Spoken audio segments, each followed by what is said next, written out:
Hola, bienvenidos. Mi nombre es Maxine Henry. Soy la codirectora del proyecto de NHL-ATTC. Este seminario web fue impartido originalmente en portugués por la doctora Beatriz Carlini y moderado por la señora Priscila Giamasi. La traducción del portugués al inglés fue realizada por la señora Fabricia Prado y grabaré el contenido en inglés. Disfrútalo. Bienvenidos a nuestro seminario web Fumar y Vapear en las Américas, consideraciones sobre prevención y políticas públicas.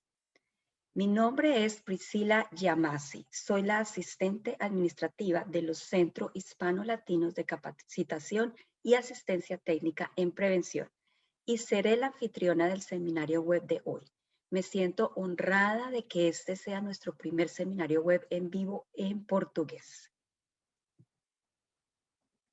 Antes de presentarles al presentador invitado de hoy, aquí hay algunas instrucciones breves sobre el seminario web de hoy. Este seminario web se grabará y archivará para su futura reproducción. También será traducido y regrabado en español e inglés. Una copia de la presentación de hoy estará disponible después del seminario web. Los micrófonos se silenciarán durante la presentación para minimizar el ruido de fondo. Cuando lleguemos a la parte de preguntas y respuestas, tendrá la oportunidad de hacer preguntas haciendo clic en el cuadro de preguntas y respuestas. Un pequeño cuadro en la parte inferior de la pantalla con las letras Q y A. Y compartiré sus preguntas con nuestro presentador. También le pediremos que complete una breve encuesta al final de este seminario web. Esta evaluación de satisfacción es importante para el trabajo que hacemos y nos brinda la oportunidad de mejorar nuestros esfuerzos de capacitación. Aunque no tenemos créditos de educación continua para este evento, planeamos hacerlo para eventos futuros. Las instrucciones para obtener un certificado de finalización se enviarán por correo electrónico a más tardar mañana. Bien, entonces comencemos. Comenzaremos presentando nuestra sede, la Asociación Nacional Latina de Salud Mental y Adicciones. NALBA es una organización sin fines de lucro con sede en Nuevo México. NALBA se creó para abordar las necesidades de una voz nacional unificada para las poblaciones latinas en el campo de la salud mental y para llamar la atención sobre las grandes disparidades que existen en las áreas de acceso, utilización, investigación basada en la práctica y personal adecuadamente capacitado. El director ejecutivo de NALBA es el señor Fred Sandoval. La misión y meta de NALBA es influenciar políticas de salud mental a nivel nacional, eliminando las discrepancias en el financiamiento y el acceso a los servicios y mejorar la calidad de los servicios y los resultados del tratamiento para las poblaciones latinas. Las prioridades de NALBA. 1. Expansión de la capacidad específica de los servicios de salud mental para los latinos. Segundo, prácticas basadas en evidencias de salud conductual latina. Tercero, legislación para aumentar el número de consejeros, terapeutas u otros profesionales de la salud del comportamiento. Cuarto, financiamiento para trastornos concurrentes de abuso de alcohol y sustancias. Quinto, crisis de opioides en la comunidad latina. Y por último, sexto, prevención del suicidio. Ahora voy a presentarles a los Centros Hispano-Latinos de Capacitación y Asistencia Técnica en Prevención. Nuestro PTTC es parte de la red de PTTC, un recurso multidisciplinario para profesionales en el área de prevención. El PTTC fue establecido en el 2018 por la Administración de Servicios de Salud Mental y Abuso de Sustancias, más conocido en sus siglas por inglés SAMHSA. La red de PTTC se compone por 10 centros domésticos regionales, 2 centros de enfoque de área nacional y una oficina que coordina la red. Esta red junta sirve a los 50 estados de Estados Unidos, el Distrito de Columbia, Puerto Rico, las Islas Vírgenes y las Islas del Pacífico de Guantánamo, American Samoa, Palau, la isla de Marshall, Micronesia y las Islas de Mariana. Nuestro centro está enfocado en las comunidades hispanas y latinas y trabajamos para proveer servicios a estas comunidades. El personal de nuestro PTTC está compuesto por el doctor Pierluigi Mazzini, quien es el director del proyecto, la señora Dolca Michelle Zelaya, quien es la coordinadora de proyecto, y yo, que sirvo como asistente administrativa. Nuestra distinguida presentadora de hoy es la doctora Beatriz Carlini, PhD, MPH. Bea es científica investigadora del Instituto de Adicciones, Drogas y Alcohol de la Universidad de Washington, por sus siglas en inglés ADAI, ubicado en la ciudad de Seattle.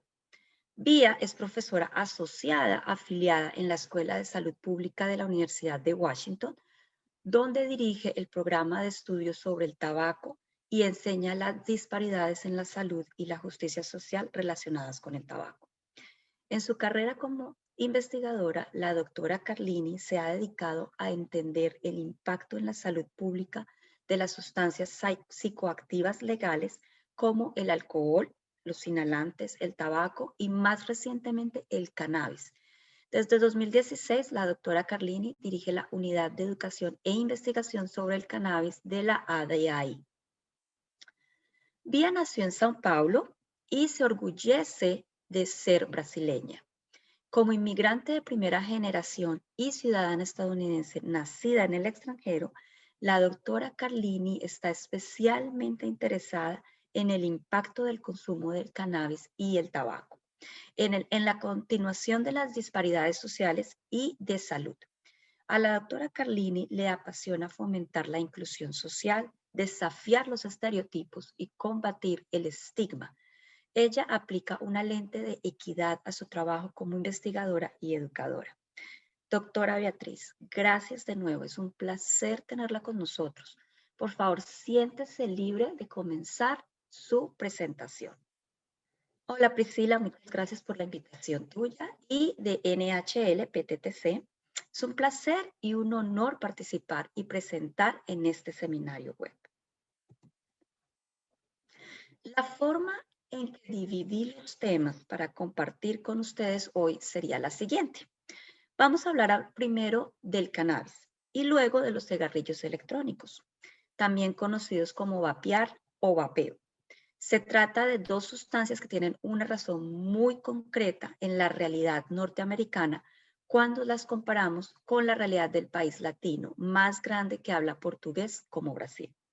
Y luego hablaremos un poco de los jóvenes de origen latino en Estados Unidos y algunas ideas sobre prevención. Pensé que en lugar de sumergirnos directamente en el tema, podríamos usar el cuadro del chat un poco para escribir rápidamente. Cada uno de nosotros puede escribir nuestro nombre si lo desea. No está obligado a participar, por supuesto, pero cuéntenos sobre cualquier situación cultural, choque o transición entre culturas que quizás haya experimentado, porque lo que vamos a hacer hoy es explicar el cannabis a través de la lente de la realidad estadounidense. Aunque mucha gente conoce los cigarrillos electrónicos de una manera diferente a la realidad estadounidense, yo también voy a escribir y el que pueda hacerlo sería genial. Bueno, pues buenas tardes a todos nuevamente. Ahora entraremos en otra historia del chat, que es la dificultad de no compartir comida y bocadillos. Ahora en la pandemia los estadounidenses se adecuaron más a este comportamiento, ¿cierto? Pero Dios mío, comer y no ofrecer un bocado o un trozo es realmente difícil. Si alguien se acuerda, hablaremos más de ello más adelante.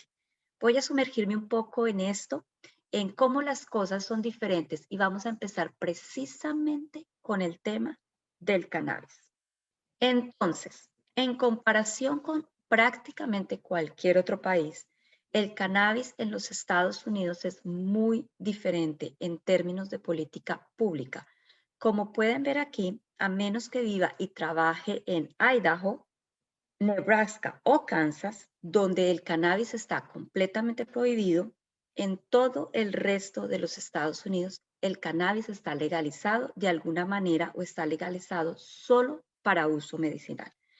Pero solo algunos de sus componentes, como el CBD o el cannabidol, que explicaré más adelante, o es completamente legal para adultos de 21 años y además, este es el caso en mi estado, estoy en el estado de Washington. Pueden ver allí en la parte superior izquierda de la pantalla el estado de Washington. Puedes ir a la tienda y comprar cannabis. Solo necesitas tener 21 años de edad. Es muy diferente y ahora hablaré un poco de las consecuencias de esta legalización. Es porque esta legalización total, que aquí se ve como el verde oscuro, sucede como una empresa que busca lucrar.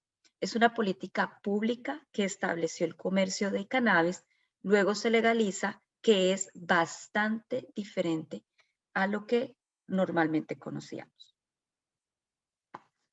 Veamos un poquito aquí cómo pensábamos del cannabis antes de la legalización o cómo pensamos tradicionalmente. Es una planta que se puede fumar y a veces se usa como medicina en forma de gotitas. Y de nuevo, me refiero más a la realidad brasileña o latina. Algunas cosas sobre el cannabis que algunas personas saben y otras no, y por eso las traigo aquí, es que hay dos componentes fundamentales en esta planta. Uno es el THC o tetrahydrocannabinol y el otro es el CBD o cannabidol.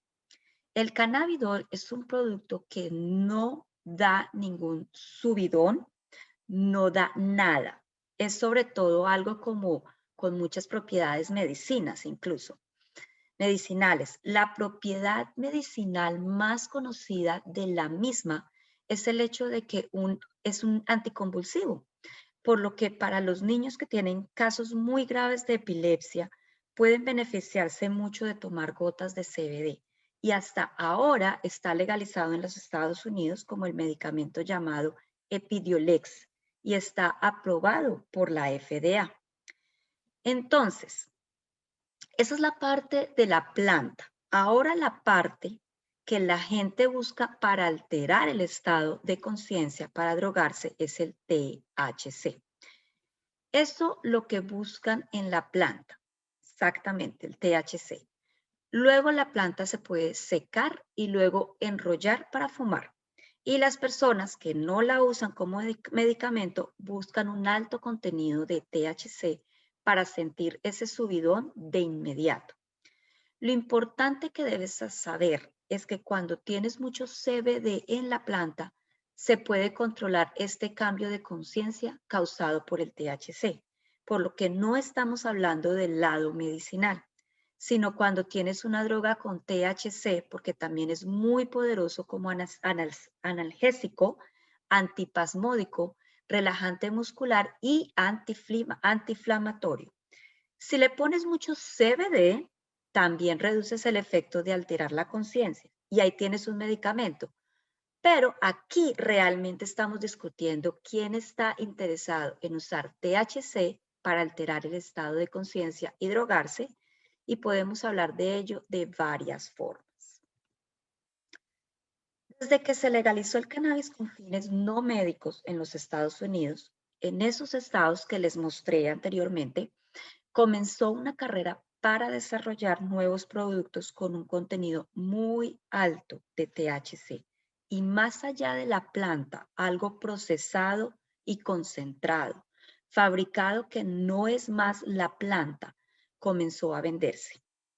Quizás han oído hablar de estas sustancias llamadas wax, que es como una cera, shatter, que es el extracto de cannabis quebradizo, honeycomb, que es como una miel, como algo así parecido, y un butter, que es como una cera, como una cremita de cannabis. Y aceite CO2 y aceite hash. Hay varios nombres, en general esta apariencia amarilla puede ser dura o como una miel pegajosa o un polvo, pero básicamente todos son cannabis procesados con un intento de obtener un nivel mucho más alto de THC.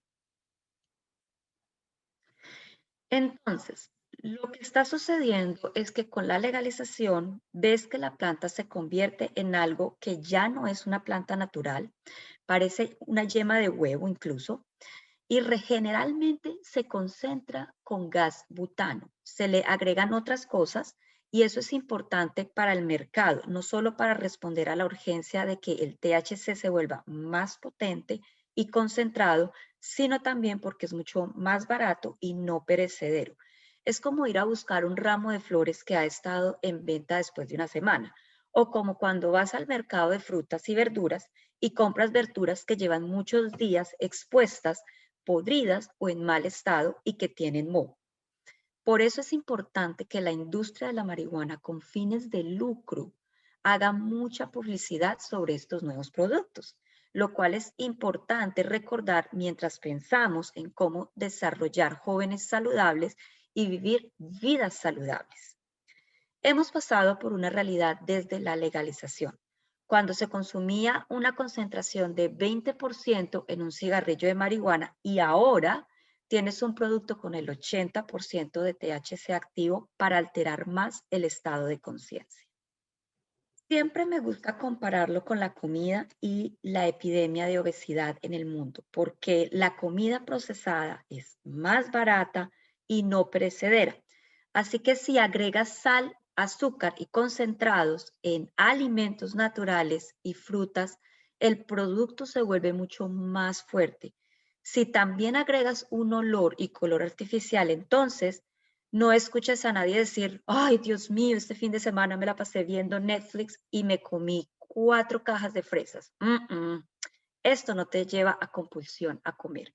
Mientras que sí estamos escuchando con mucha más frecuencia que las personas se hartan de comer muffins llenos de azúcar, grasa, sal y conservantes. Esto es mucho más común, son productos que dan muchas más ganas de comer. Ok, pero lo importante, volviendo al cannabis, es que estos productos también idearon nuevas formas de usarlos, por lo que a todos estos productos concentrados amarillos que les mostré, la mayoría de las veces se les agrega un tipo de solvente como el glicol, que es el más común, pero también pueden usarse otros. Estas sustancias se ponen en un cartucho que va a ser vaporizadas, por lo que aquí a la izquierda se ven algunos instrumentos que se usan para vapear y los que se usan para dabbing, que es un proceso más elaborado y arriesgado, porque es una dosis muy alta de una sola vez. Y esto es solo una breve explicación, pero podría ser una explicación de casi 15 minutos. Para esto se usan los artefactos que vemos a la derecha, donde básicamente se toma un poco del producto altamente concentrado con pinzas y se prende fuego al tapar con un soplete. Y luego pones el producto dentro del espacio y puedes inhalarlo todo de una sola vez. Y esto se llama dabbing. No tenemos en este momento una palabra en español para poder decir dabbing. Por eso se sigue diciendo como se dice en inglés. Y además, cuando lanzas y transformas el cannabis en un producto industrial con fines de lucro, obviamente viene la publicidad y el mercadeo. Trabajamos en un análisis del contenido de anuncios en el estado de Washington y lo que encontramos fue principalmente la idea de una hierba prohibida muy admirada con la noción de que puedes usarla en cualquier momento y que es el regalo ideal en cualquier ocasión. En lugar de tomar una botella de vino, llevar cannabis como regalo para alguien. Por ejemplo, se puede ver en estas chicas muy jóvenes con la idea de ser sensuales mientras consumen cannabis. Por alguna razón, parece que se les caen las blusas cuando lo están usando. O una mujer que tiene una idea de por qué no consumir cannabis antes de esquiar. Lo que no me parece una idea sensata, o por qué no poner un cigarrillo o un concentrado en la media navideña o elegir un regalo del Día del Padre que incluya un producto de cannabis. Entonces, Todo esto es muy diferente de lo que experimentamos en otros países de habla portuguesa, principalmente en Brasil, y aquí estamos hablando de la población latina específicamente también. Pensemos en que es muy diferente aquí en Estados Unidos y tenemos que educar a los padres, profesionales de la salud y maestros en esta nueva realidad, ya que están en un proceso de migración de Brasil o de otro país latino para que comprendan estas diferencias. El cigarrillo electrónico también es muy diferente. Es accesible en todo el mundo, pero en muchos lugares es accesible a través del mercado informal e ilegal, que es el caso de Brasil, pero es extremadamente popular en Estados Unidos. Entonces, lo que sucede es que los cigarrillos electrónicos en realidad se crearon con una esperanza muy noble de ayudar a las personas a dejar de fumar, pero como un nuevo medicamento, como una nueva herramienta, al igual que tenemos, por ejemplo, los parches de nicotina para ayudar a dejar de fumar. Los adhesivos son buena herramienta y serían aún mejor porque la nicotina que nos ponemos en la boca imita el gesto de fumar. Creo que es un trasfondo importante para compartir, ya que he visto este error incluso entre los profesionales de la salud, es que dejamos claro que fumar mata en Estados Unidos casi 500.000 de personas al año y cada año sería una pandemia. Cada año la gente muere básicamente por cáncer y problemas cardiovasculares y la muerte ocurre 14 y 15 años antes de lo que sería la esperanza de vida de esa persona. Sin embargo, la nicotina no mata a nadie. La nicotina es la que causa la dependencia del tabaco. Es una droga muy poderosa, claro, para hacerte dependiente por completo de ella. Una de las más poderosas, pero es razonablemente benigna. Tiene algunos efectos, pero nada demasiado complicado. Por eso se crearon estos productos. Pero en Estados Unidos, no, esto no es cierto. En todos los países, esto no es cierto. En Europa no es cierto para nada. El cigarrillo electrónico no estaba regulado como medicamento, como herramienta para dejar de fumar. De hecho, iniciaron una campaña publicitaria muy agresiva dirigida a los jóvenes y se convirtió en una epidemia entre los jóvenes. Una de las cosas que más crece hoy en Estados Unidos es este producto. Para hacer la situación aún más problemática, decidieron agregarle sabores, que son sabores que realmente atraen a los niños, jóvenes y preadolescentes, como fresa, melocotón o menta. Y también desarrollaron todas estas formas interesantes eh, para atraer a los chicos también. La nicotina en Juul, por ejemplo, que es la más famosa en el mercado, ganó el mercado y se convirtió en un verbo incluso. Los jóvenes dicen ahora, mira, estoy Juul. Están usando Juul. Estos dispositivos tienen esta apariencia diminuta, parecen una unidad de USB para poner en la computadora. Es muy fácil esconderse de los padres y maestros. Uno de estos solo tiene tanta nicotina como un paquete completo de cigarrillos, lo que significa que es muy difícil usar estos productos y no desarrollar dependencia.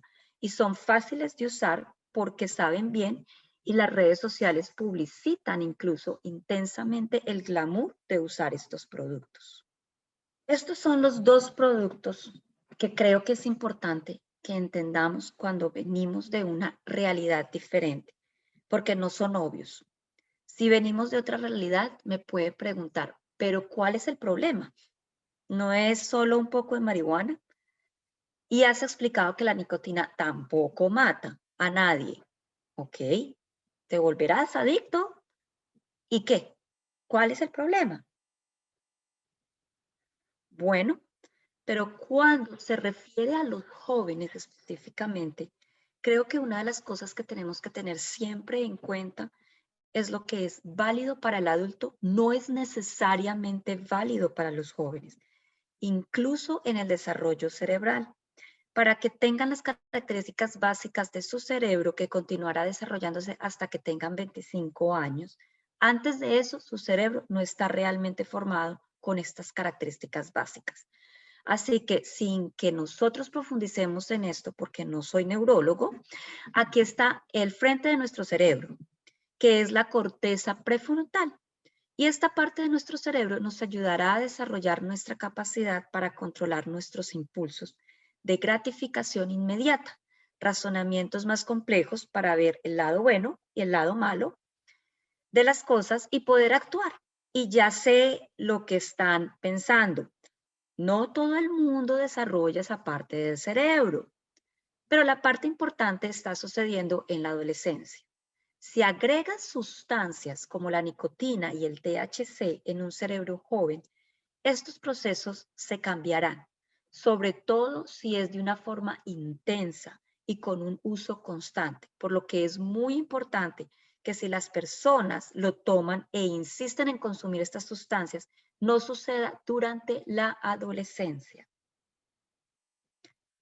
El otro tema, como ya lo había dicho, es que la cantidad de concentrados de cannabis en los cigarrillos electrónicos no está muy regulada.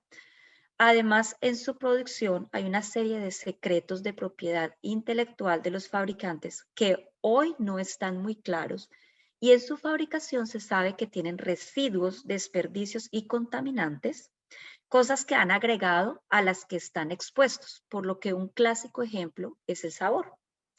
En general, estos sabores artificiales que se ponen en los cigarrillos electrónicos se consideran como aceptables para agregar en un muffin, chocolate o un dulce. Pero el detalle es que esto es para nuestro tracto digestivo. Cuando agregas todos estos productos para ser inhalados y hacer contacto con los pulmones, es completamente diferente a la realidad y no sabemos realmente qué puede causar. La gente está haciendo conejillo de indias en este proceso y tal vez ustedes, para los que viven en Estados Unidos, deben saber que en el 2019 una crisis con varias muertes, alrededor de 100 muertes por vapeo.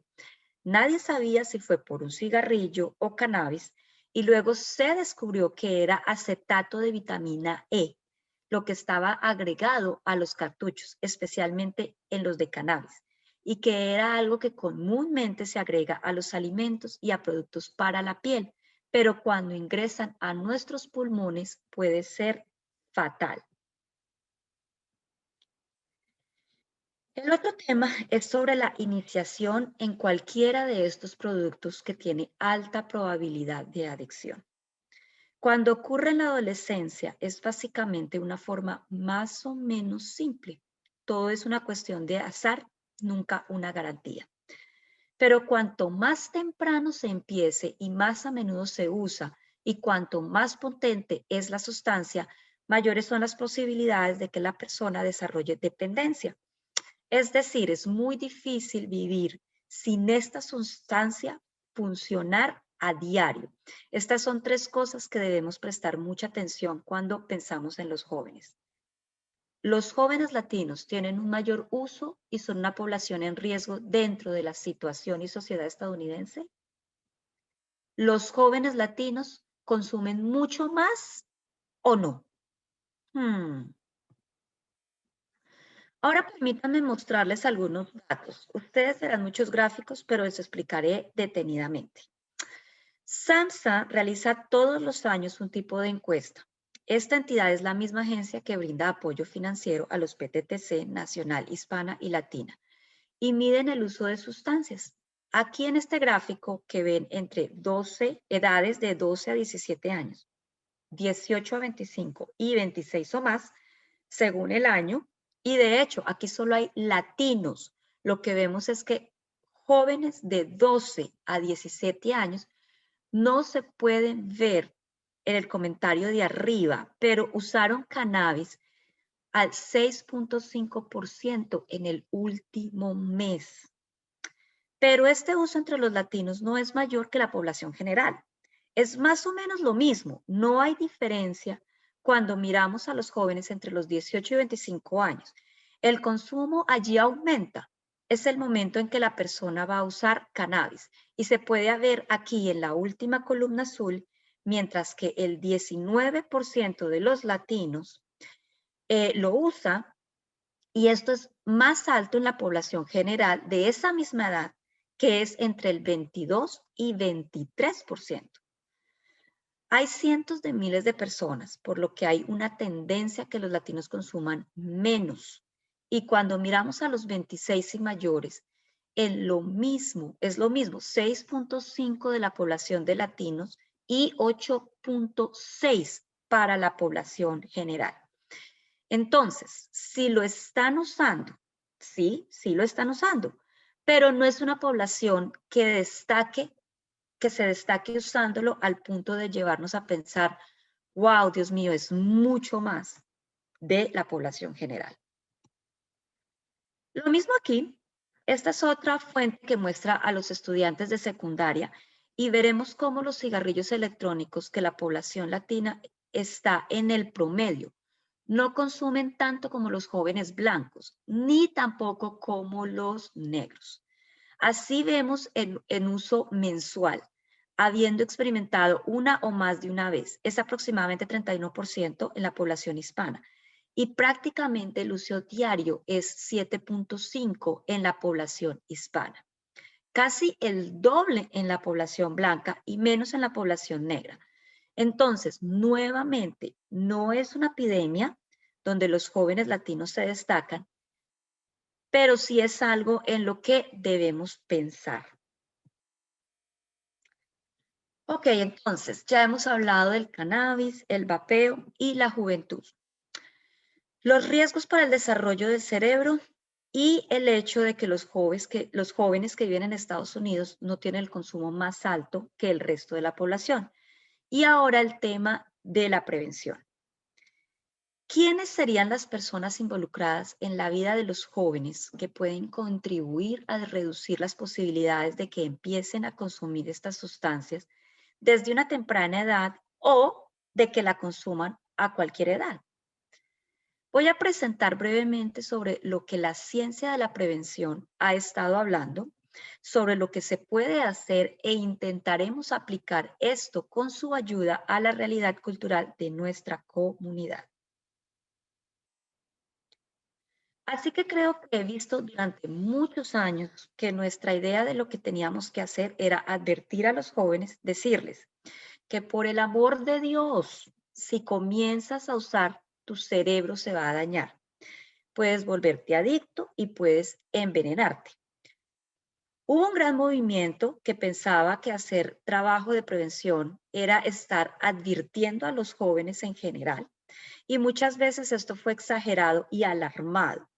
Hablamos con mucha emoción y miedo, y con el tiempo la ciencia de la prevención cambió. Incluso porque muchas veces lo que les decíamos a los jóvenes que no hicieran, lo llevaban a querer hacer exactamente lo contrario. Sobre todo si se usa un tono de gran angustia o alarma. Y ellos se encuentran en una fase de desarrollo donde piensan más en lo que dicen los amigos y no en lo que los adultos a su alrededor podamos decirles. Lo que dicen los adultos es muy importante, pero la forma en que hablan puede tener el efecto contrario. Por eso, hoy la ciencia de la prevención dice que debemos considerar toda la vida de los jóvenes como una vida que aumentará sus probabilidades de querer buscar sustancias para divertirse, para aliviar síntomas desagradables, para ser parte de un grupo o una vida que aumente o disminuya. Es todo un juego de posibilidades sobre cuánto puede mejorar o empeorar las posibilidades de que suceda esta relación con las sustancias. Esto me gusta presentarlo siempre como una balanza, donde aumentamos las posibilidades de que tengan una vida en la que las sustancias no sean tan atractivas, porque están sucediendo muchas cosas interesantes a su alrededor, o por otro lado, si somos como los adultos en nuestra sociedad, aumentando los riesgos de que los jóvenes se interesen por las sustancias porque las circunstancias sociales de la vida son propicias para despertar el interés de los jóvenes para que busquen alterar su estado de conciencia. Entonces, esta es la balanza de riesgo y protección. que los adultos podemos utilizar para fomentar el desarrollo saludable de los jóvenes. He seleccionado algunas cosas aquí de una lista enorme de ese libro que les mostré al principio, que son factores de riesgo o protección en los entornos que mencioné al principio, como el contexto, la familia, la escuela y el individuo. Entonces, ¿qué aumenta la vulnerabilidad o el interés de un joven, de un grupo de jóvenes, para consumir sustancias? Es cuando el joven se siente desapegado o distante de la comunidad a la que pertenece, tanto como local y mayor o más general. Cuando no hay reglas claras en la familia o básicamente puede que incluso las haya, pero no se expresan de forma clara para ellos. Tener estándares y claridad sobre la forma de comportarse dentro de la familia cuando se sienten atacados por la intimidación, como ustedes saben, es ser ridiculizados, humillados, agredidos y rechazados en la escuela de manera sistemática, en general, por un grupo de jóvenes que creen estar por encima de ellos por alguna razón.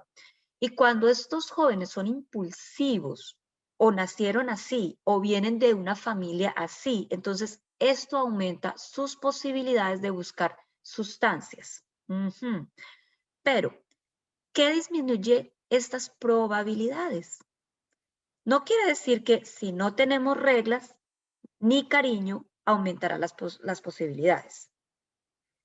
Todos son posibilidades de riesgo y cosas que protegen. Podemos proteger a los jóvenes cuando tienen la oportunidad de ser bienvenidos en la comunidad y sienten que pertenecen. Cuando son reconocidos y cuando hacen algo en beneficio de la comunidad.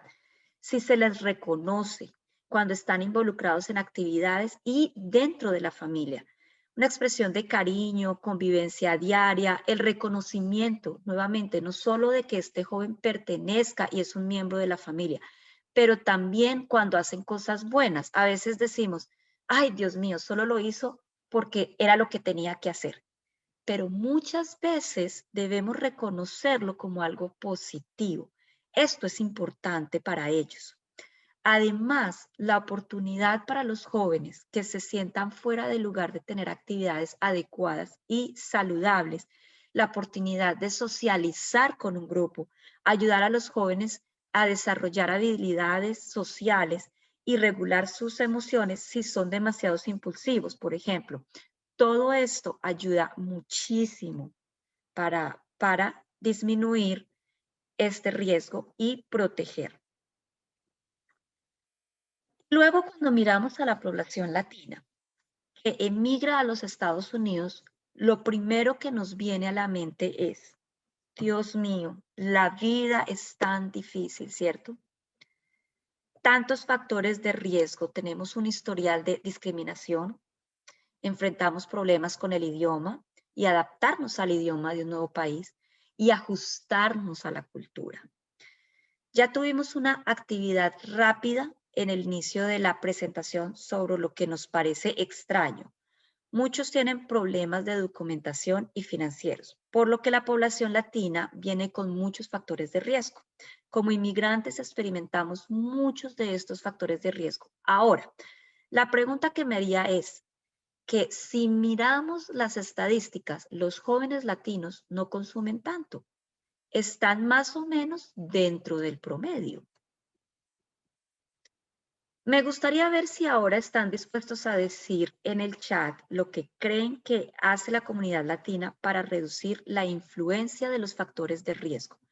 Incluso con toda esta exposición al riesgo de estrés migratorio, el uso de sustancias dentro de la comunidad no es tan alarmante, al menos con las dos sustancias que hemos estado discutiendo. Entonces, ¿qué crees que podría ser que la comunidad esté haciendo para que ayude? Ok, tuvimos aquí en el chat que la familia es un factor de protección importante. Y sí, creo que esto es realmente importante. De hecho, la cultura latina tiene en relación con la familia acceso a la atención de salud mental, que en ocasiones puede ser algo que la población latina no siempre tiene en la misma escala que otras poblaciones americanas. Pero cuando pienso en la población latinoamericana, vemos una gran diferencia. Obviamente, la marginación, las familias diferentes entre sí, pero una generalización algo significativa si la comparamos con la sociedad americana. Es ver cómo en nuestras familias el afecto se expresa de una manera muy natural, por lo que la familia estadounidense nos mira y dice, wow, Dios mío, qué fácil, qué encantador, cómo se involucran los adultos, cómo les dan una sensación de comunidad. Esto es lo que ellos llaman colectivismo. Vivimos en un ambiente de cultura colectiva. A veces decimos, Dios mío, el individualismo latino, el individualismo brasileño, pero en comparación con el estadounidense, el nuestro no es nada.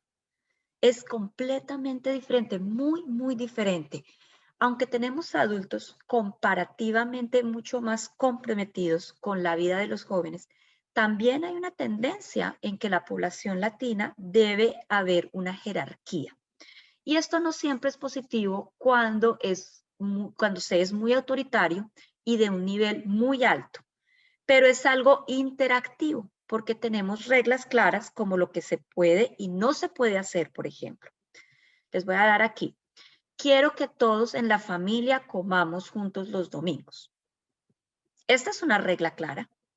Vamos a la iglesia todos los días de Navidad. Otra regla clara. O cuando tu abuela venga aquí y la saludes, la llamarás señora. Todas estas son reglas muy importantes, muy claras, que guían a las personas a vivir juntas. Y el joven puede quejarse como le plazca, pero de hecho se beneficiará mucho de ello. Es muy importante decir que esto no es para reprimir la importancia de que los jóvenes desarrollen su propia individualidad, su visión crítica del mundo, su autonomía. En este momento lo están desarrollando y es muy importante que nuestro colectivismo lo haga sin atropellar ni reprimir este momento de desarrollo de la juventud. Pero la población latina realmente tiene una ventaja aquí, que es importante preservarla cuando atraviesan tantos estresores relacionados con su situación de vida. ¿Qué hacemos con estos factores de riesgo contextuales, con el hecho de que somos discriminados y tenemos problemas de idioma, adaptación, documentación y económicos? Creo que una de las cosas que siempre tenemos que hacer y de la que debemos estar orgullosos y enseñar a nuestros hijos, y la ciencia de la prevención muestra mucho, es la importancia de que seamos ejemplo y tengamos un rol influyente de ser una figura de referencia para nuestros jóvenes.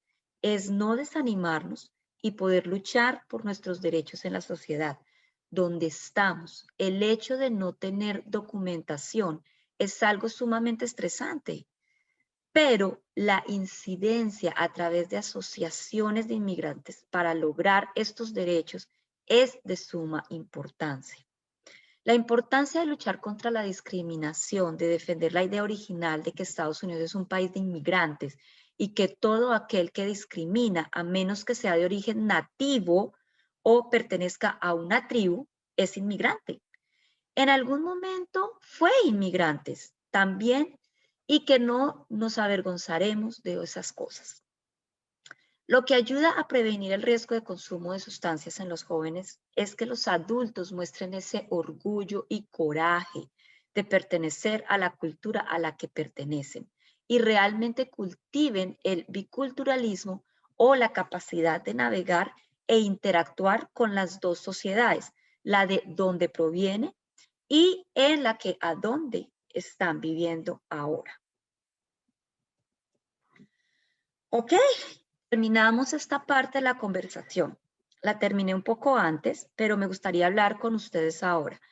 Creo que le pasamos a Priscila para que podamos repasar las preguntas ahora. Por supuesto, gracias Vía por la presentación. Súper asombroso, aprendí mucho. Así que muchas gracias por compartir su conocimiento con nosotros. Recibimos algunas preguntas y ahora comenzaremos nuestra sesión de preguntas y respuestas. Por favor, aún pueden participar, solo envíe su pregunta usando el cuadro de preguntas y respuestas debajo de su pantalla. Es un icono con las letras pregunta y respuesta, Q y A. Entonces, hace la pregunta y la ponemos en vivo para que la doctora Vía la responda. Vamos a empezar aquí con una pregunta de Henriette. Gracias por participar, Henriette. Le pregunta a la doctora Vía, ¿el cigarrillo electrónico es tan dañino como el cigarrillo tradicional?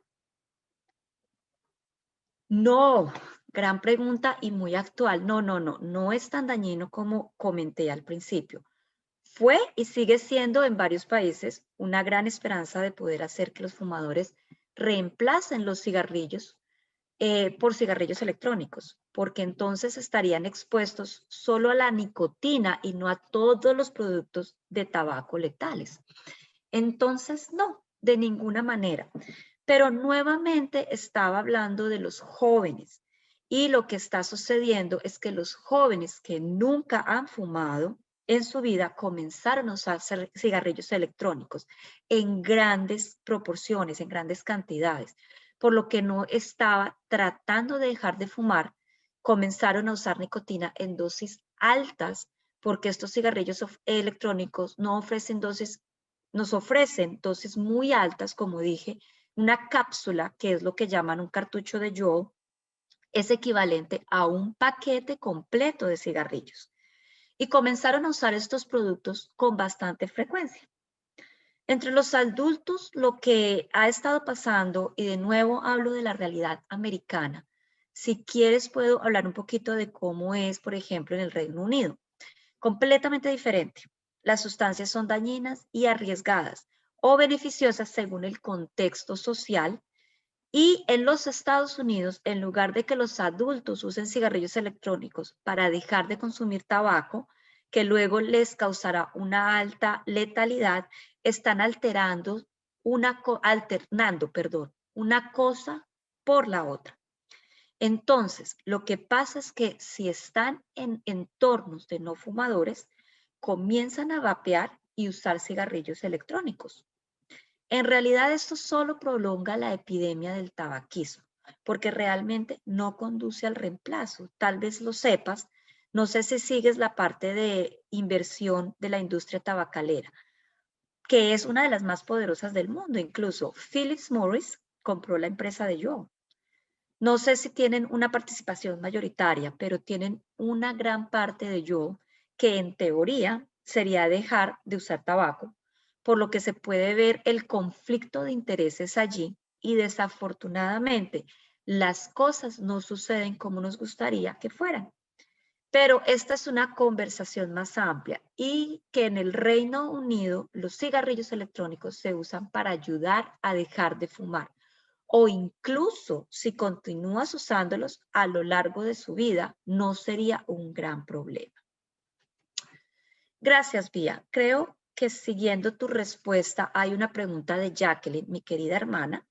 Ella está diciendo que al comienzo de tu conferencia presentaste los vaporizadores y ya escuchó que vapear puede ser un peligroso factor de reducción en el caso del consumo de marihuana, ya que el dispositivo entra al pulmón, una menor cantidad de humo. ¿Esto es cierto? Excelente pregunta. No es cierto. Lo que ofrece el vaporizador es una reducción de daño. Eso sería una mejora. Lo único que ofrece es que no se fuma, se vaporiza. Así que cuando fumes necesariamente traerás a tu pulmón una serie de productos que son muy dañinos para la salud. Con la vaporización, la temperatura es diferente y no traerías tantos problemas.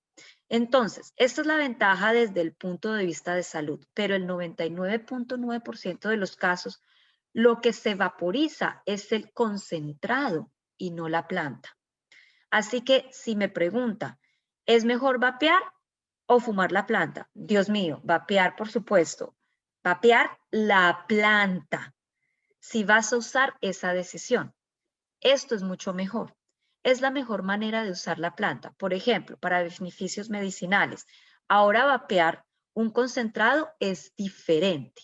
Las empresas de cannabis, inversionistas y productores quieren que creas eso, que es aún mejor.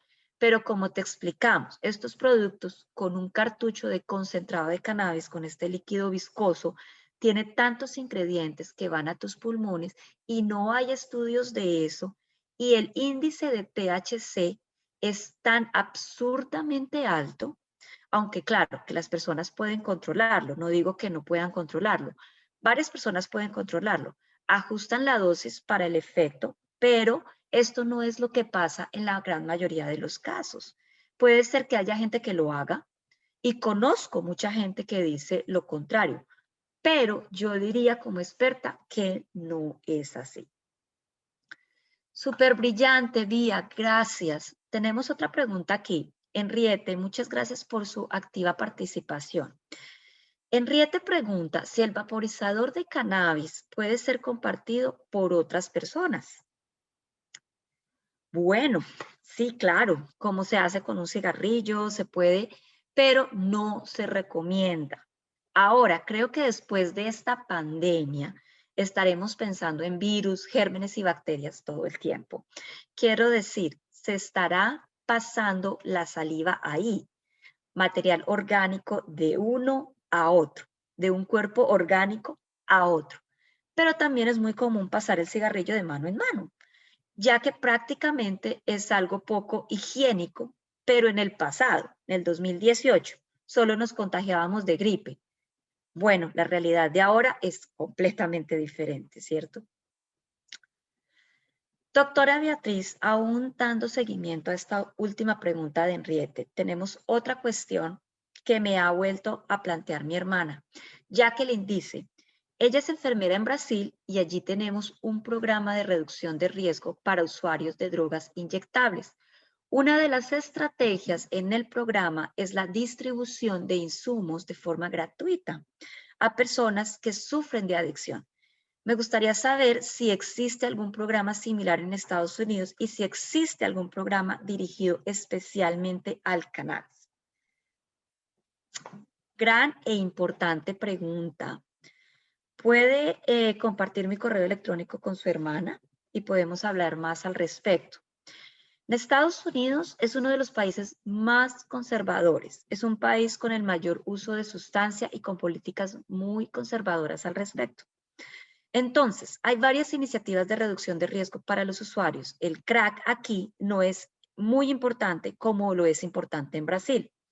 Los grandes problemas son el uso inyectable de opioides, especialmente heroína y fentanilo, que ahora están aumentando con muertes por la pandemia, y la metanfetamina, que quizás está en el mismo rol que juega el crack en Brasil. Y esto va en aumento y hay programas que a veces luchan por conseguir financiamiento federal, que es la distribución de agujas, educación para evitar sobredosis, programas, por ejemplo, como mi propio instituto de AI, tenemos que consta que la educación de policías para poder conseguir que a los que pasan por una sobredosis tirados en la calle, en las aceras de la calle, prácticamente muertos, sean revividos con Narcan, que eduquen a sus propios usuarios para que utilicen Narcan. También existe este concepto llamado ley del buen samaritano, que si estás con un grupo y uno de tus amigos comienza a ponerse azul y morado, no hay respuesta, puedes llamar a la policía y ellos proveerán Narcan. Así nadie estará arrestado por eso. Para el consumo de cannabis, quiero decir, primero, es una sustancia muy diferente. Es extraño hablar de reducción de riesgo del cannabis en este momento, en el que hay una euforia en el mercado y una enorme dificultad para documentar incluso el tema del riesgo en comparación con estas grandes tragedias nacionales. Creo que desafortunadamente estos programas existirán, pero desafortunadamente hoy son menos visibles. Particularmente creo que es muy importante en la reducción del riesgo para el cannabis que es tratar a las personas con cannabidiol, que es la parte del cannabis que contrarresta al disminuir los efectos del cannabis, la parte de la alteración de la conciencia. Y la segunda es luchar contra estos concentrados de cannabis fabricados, que ni siquiera es el caso aquí. Gracias, Vía. Aquí tenemos una pregunta de Luciana que dice, soy mamá de un niño de edad escolar. Teniendo en cuenta tu afirmación de que el uso de cannabis en adolescentes es más dañino por la alta probabilidad de dependencia, ¿cómo me orientan a iniciar la prevención a la dependencia química a la marihuana? Wow, también es una gran pregunta. Así que creo que es más o menos en dos frentes.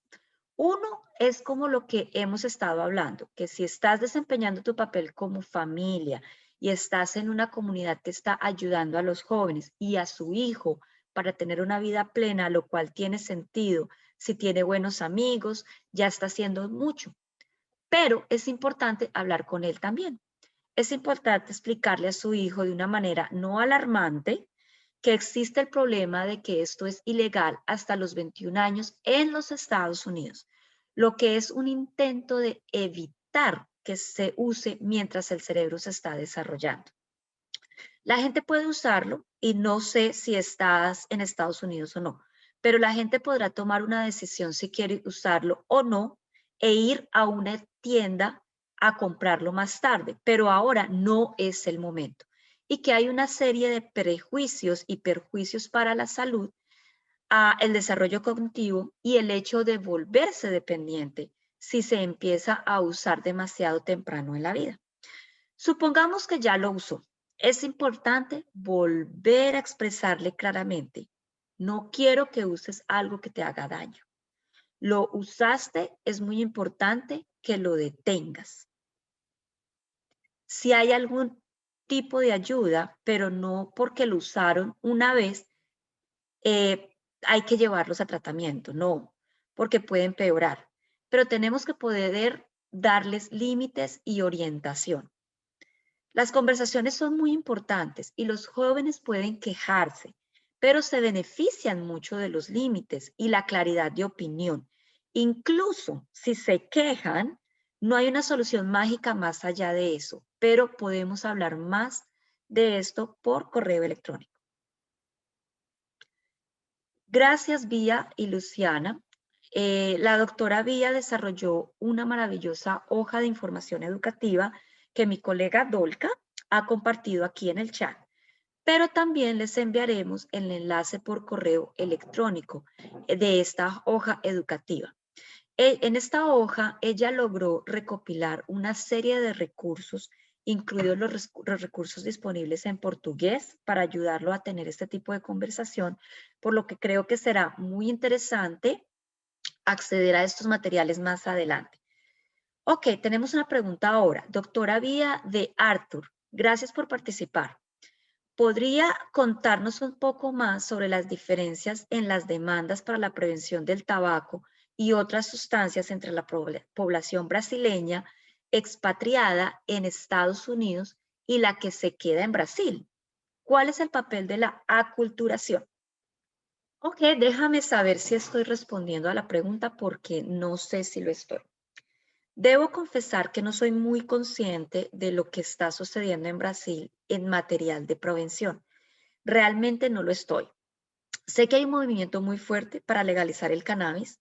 Es un tema enorme. Estoy profundamente a favor de la despenalización, pero creo que la legalización con fines de lucro hecha en Estados Unidos fue un completo error.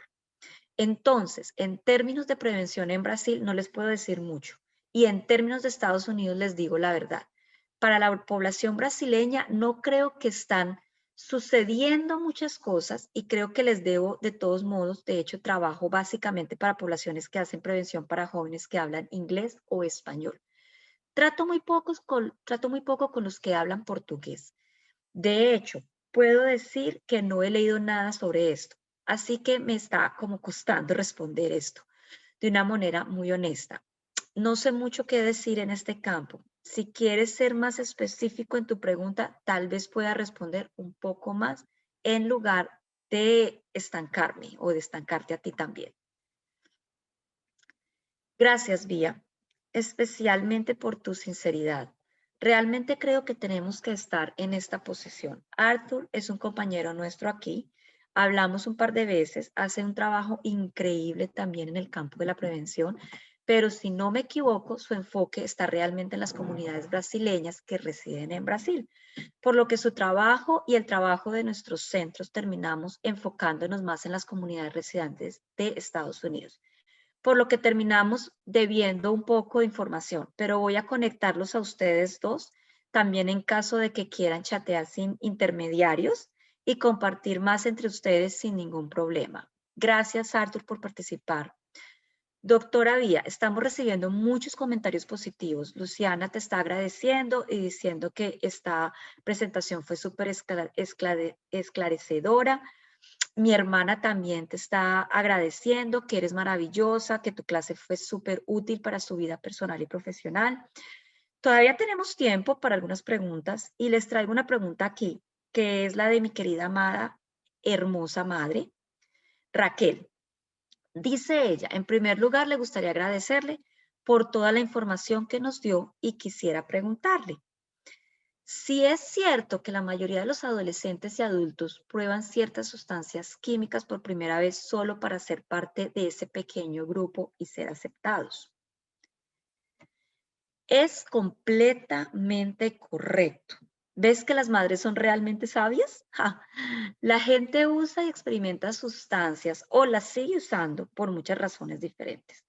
Varía como todo lo humano y realmente mucha gente lo hace porque creo que eso es un símbolo de pertenencia y de hecho, cuando las drogas son sustancias legalizadas, la publicidad y el mercadeo ayudan mucho más en este sentido. Todo el tiempo nos bombardean con imágenes que muestran a personas felices en grupos usando algo, por lo que se crea una cultura en torno a estas sustancias. Es muy común que las personas los usen por curiosidad, pero tener un sentimiento de pertenencia al grupo que ellos desean y quieren estar más cerca porque están ahí mismo, porque, wow, Dios mío, qué monótono, qué aburrido. Lo uso porque soy menos inseguro, lo uso porque aún tengo la misma cara, creo que soy hermosa. Entonces, hay muchas razones por las que la gente lo prueba y por la que lo sigue usando. Lo que han estado haciendo los psicólogos en la Universidad de Washington es interesante. Hay un grupo que estudia este tema de las drogas en un aspecto diferente a lo que yo estudio, que son los procesos clínicos. Comparten las razones por las que la gente lo usa y ven que las personas que usan la misma sustancia en la misma cantidad según los motivos y los motivos median las consecuencias, por lo que si lo usan para lidiar con problemas, será mucho más probable que desarrollen dependencia y luego falten al trabajo, fallando en la escuela debido al uso de sustancias. Ahora, si usan la misma cantidad, pero es para celebrar situaciones, estas consecuencias a veces no son tan pesadas. Así que realmente es interesante ver qué tan importantes son los motivos. Muchas gracias, doctora Vía. Aquí tenemos una pregunta de Vanessa, de Ana. Vanessa es una compañera de nuestro centro.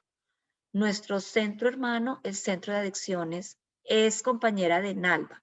Editan nuestros videos de nuestro proyecto de video mensual con mensajes educativos y clips cortos. Mensajes geniales que están disponibles en inglés, portugués y español, publicados todos los meses. Pueden acceder a él en nuestro sitio web. Le enviaremos la información más tarde, pero nuestra compañera Vanessa pregunta, ¿el tabaco por sí solo genera dependencia química? Sí, es una encuesta clásica que debe actualizarse. No tengo la cita aquí, pero estoy feliz de revisarla más adelante. Estos son estudios longitudinales en los que puede ver lo que hizo la persona en ese momento y van pasando los años. Existen varios métodos para hacerlo, como los cuestionarios, por lo que este estudio se realizó con personas que probaron cocaína, cannabis, tabaco y heroína por primera vez y seguirá a las personas durante unos años para saber si ese primer uso llevó a la dependencia o no más tarde. El tabaco es el pionero, el campeón total. El 64% de las personas que lo han probado una vez se volverán adictas al tabaco, mientras que para el cannabis, por ejemplo, es el 9%. Para la cocaína o la heroína ronda entre el 40 y el 50%, por lo que es muy diferente. Sí es profundo. Es por eso que tanta gente se muere por fumar. Todos saben que es malo. Se había detenido antes, pero no puede parar. Solo que ahora con los cigarrillos vaporizados, la gente está intentando dejar y empezar a vapear. Pero en Brasil, por ejemplo, no está permitido. Luego, cuando es difícil vapear, vuelven a fumar, por lo que la nicotina es difícil dejarla. Gracias, doctora Beatriz. Creo que siguiendo la pregunta de Vanessa, esta es una pregunta que estoy planteando. Creo que hay mucha conciencia con el alcohol y hasta con los cigarrillos regulares, al menos con la cerveza. Por ejemplo, vemos en los comerciales, si bebes, no conduzcas. Bebe con moderación. Incluso el paquete de cigarrillos también genera conciencia, una alerta para el usuario. Pero en relación con el cannabis y los cigarrillos electrónicos, parece que hay la impresión de que son inofensivos. ¿Hay algo que podamos hacer para abogar porque esta información sea más clara y que los usuarios sean conscientes de lo que realmente están haciendo? Creo que para los cigarrillos electrónicos, con el problema de los jóvenes, realmente se intensificó. Nadie esperaba que explotara en el uso de la manera en que se hizo. El tabaquismo había estado disminuyendo en los jóvenes durante décadas y de repente, cuando lo ves, es 30 y 35% de los estudiantes de 10º grado. Dios sabe lo que significa en la escuela secundaria en Brasil usar estos cigarrillos electrónicos, por lo que hay muchas campañas de concientización. Pero el punto es que los fondos de salud pública son muy difíciles en comparación con los fondos de mercado de estas empresas. Lo mismo con el cannabis. En lugares legales, usando influencers o influyentes, si alguien ha oído hablar de esta serie Netflix, por ejemplo, que cada episodio fue financiado para lanzar un producto de cannabis diferente al mercado. El nombre de la serie es Disjointed. Y Kathy Bates es la protagonista, que es una excelente artista. Entonces, esto fue muy poderoso.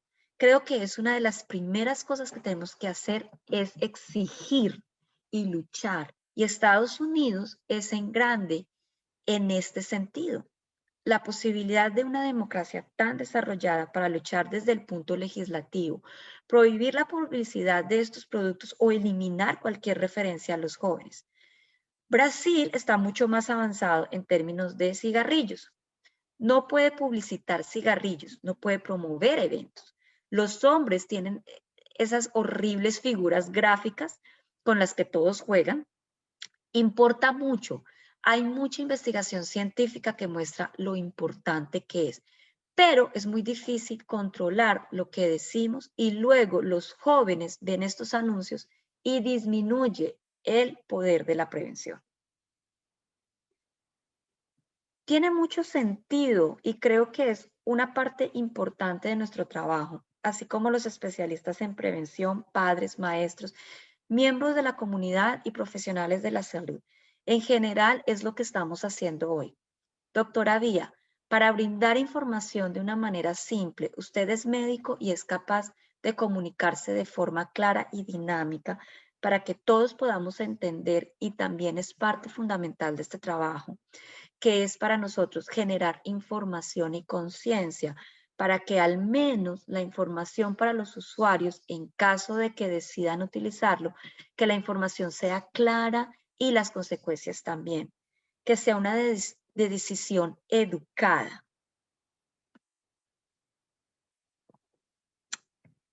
Claro que sí, y si tuviera que decir dos cosas principales aquí, diría, que la gente sepa que vapear la nicotina primero puede tener una gran cantidad de residuos contaminantes que no se han estudiado, sustancias que están bien para comer, pero no han sido probadas para inhalar.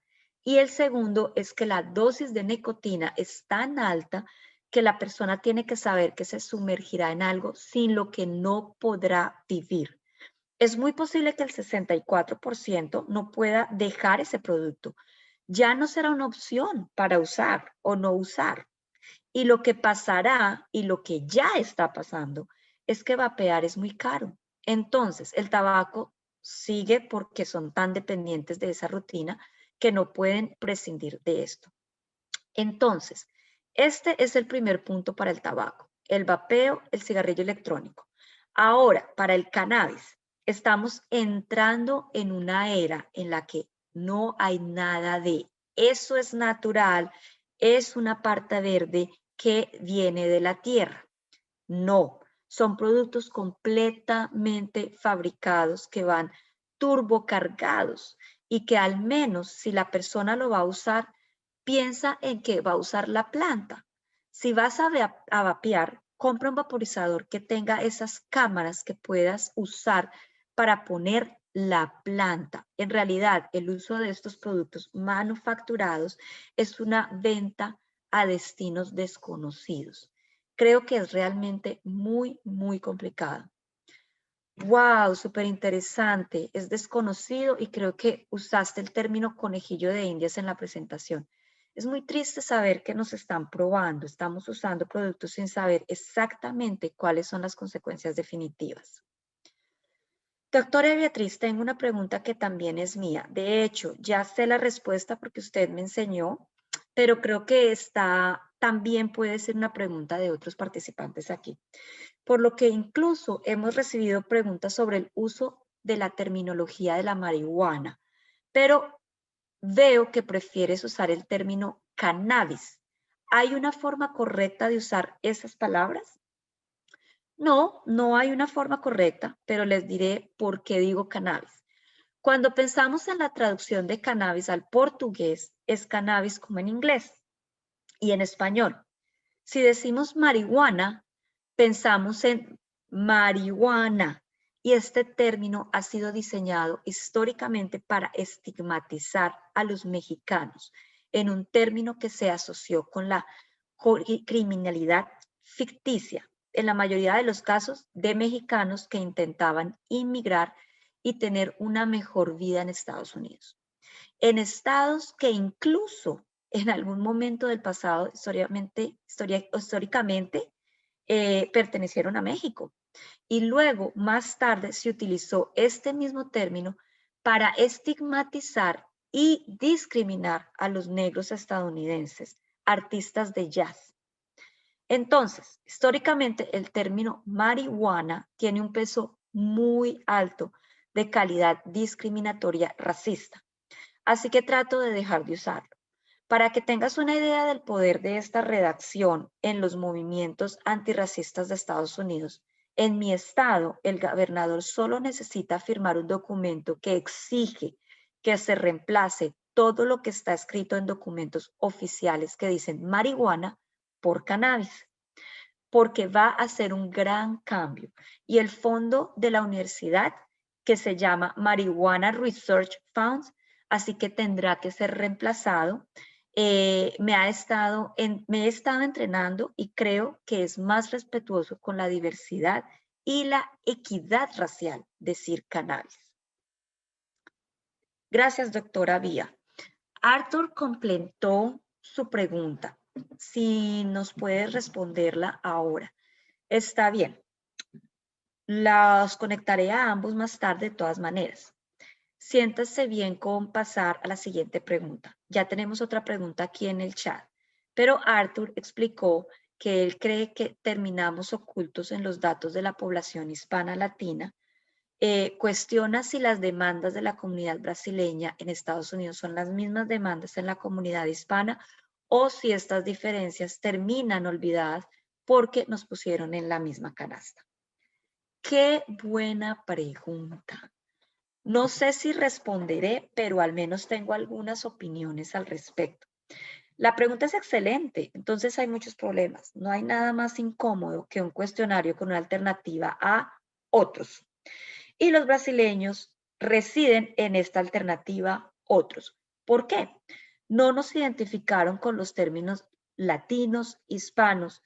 En el momento, al principio, aprendí a pensar que es mejor pertenecer a una de estas cestas que no pertenece a ninguna parte.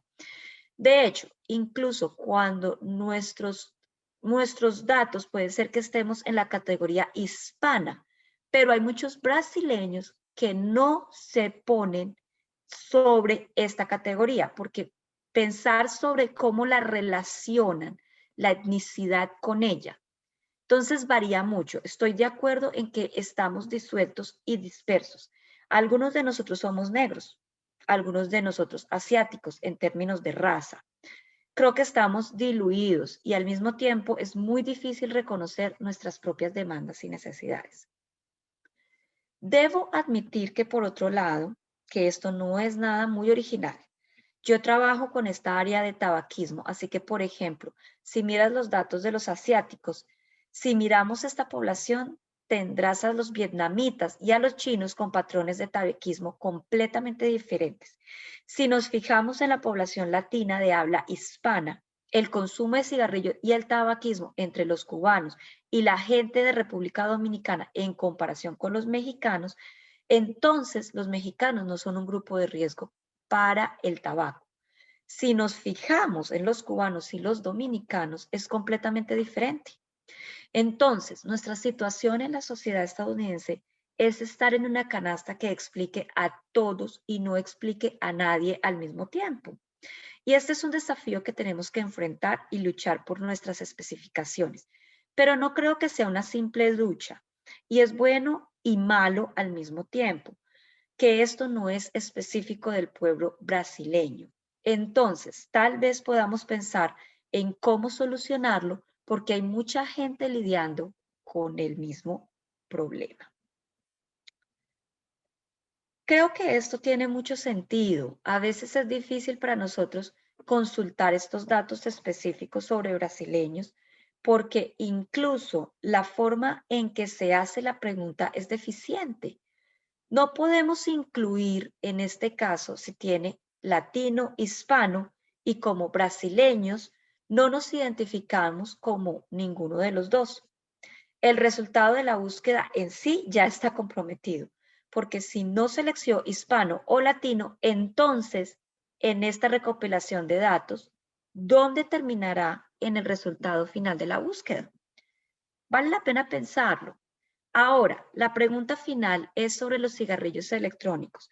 Esta es una pregunta que yo también veo mucha influencia, especialmente en Instagram, publicidad en las redes sociales en general, por el uso de cigarrillos electrónicos. Muchos incluso reciben dinero para publicitar este tipo de productos y no informan a la audiencia que es publicidad en primer lugar. Tampoco informan sobre riesgos y consecuencias. Como profesionales en el campo de la salud mental, abuso de sustancias, prevención, padres, profesores y miembros de la comunidad en general. ¿Cómo podemos generar más conciencia sobre este tipo de publicidad y generar algún tipo de control en la forma en que se publicita la información?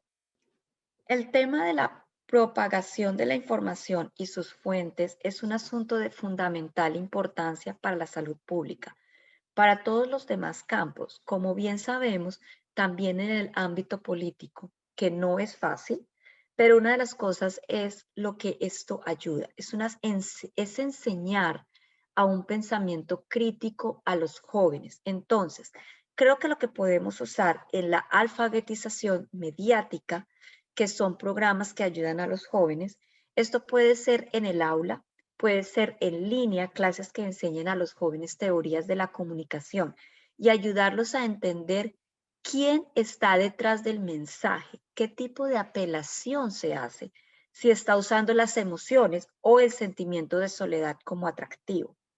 Y enseñarle al joven a hacer una interpretación crítica de lo que está viendo.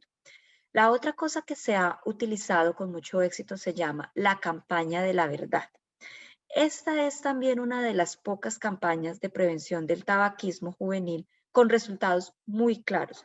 Es para involucrar a los jóvenes en la justicia social, la defensa contra las industrias que están tratando de manipular a los jóvenes. A menudo los jóvenes comienzan a usar estos productos porque se sienten manipulados o controlados por sus padres, y lo que hicieron estos programas, por ejemplo, The Truth Campaign, que es la campaña de la verdad, fue mostrarles a los jóvenes que estaban siendo manipulados y controlados por estas industrias, que usaban publicidad y recursos de marca ya conocidos por ellos para convencerlos de que hay libertad sobre el uso de su producto.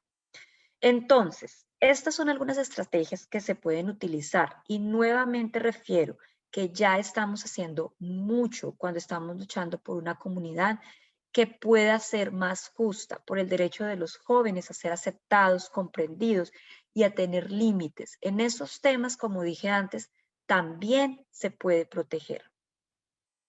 Tiene mucho sentido mostrarles que no quieren ser manipulados por sus padres, sino que están siendo manipulados por estas empresas que se benefician de poder un riesgo su salud.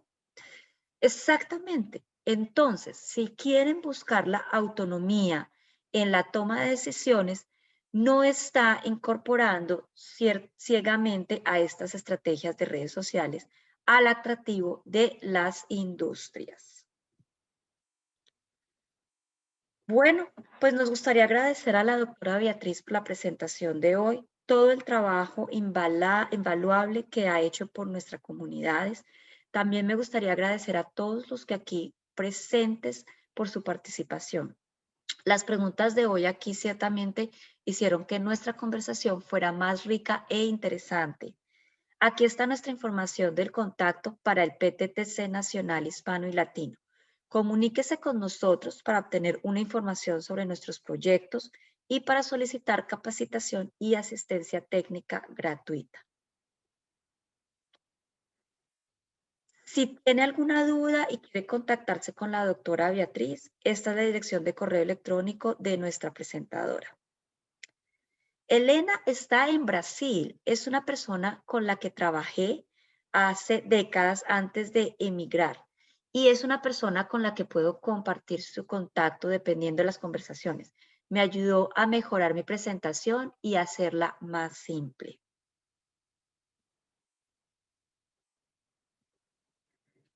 Hemos reunido algunos recursos relevantes para el tema, incluida una hoja informativa desarrollada por la doctora Beatriz, disponible en inglés, español y portugués. No duden en utilizar estos recursos disponibles en esta diapositiva.